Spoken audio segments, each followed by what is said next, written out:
Bakit may mga tao inaalis ng Diyos sa buhay mo at umaalis sa buhay mo? Tandaan niyo po ito, tiyak may mawawala sa buhay mo. Tiyak may aalis sa buhay mo. Anong dahilan? Because God doesn't build your life on the people who left. Ayaw ng Diyos na i-build mo ang buhay mo sa mga taong umalis. Pag ayaw na sa'yo, tanggapin mo na.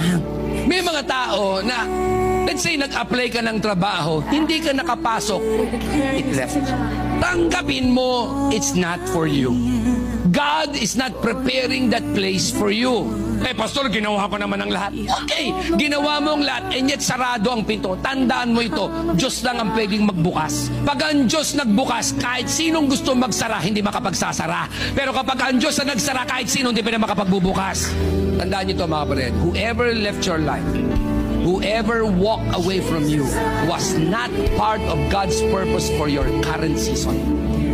Kapag may umalis sa'yo, may mga bagay na nawala sa'yo, business na wala sa'yo, trabahong nawala sa'yo, perang nawala sa'yo, ibig sabihin hindi siya part ng God's purpose for you in that current season. That's why God allowed it to go away. Pwede naman niyang pigilin eh. Pero ba't di niya pinigil? Kasi sabi ni Lord, anak, hindi mo yan kailangan for this season. Kasi meron tayong concept that the people who starts with us will stay with us. Not all that who started with us will stay with us. Bakit? Kasi ang Diyos magpapadala lang ng tamang tao, tamang panahon in your current season.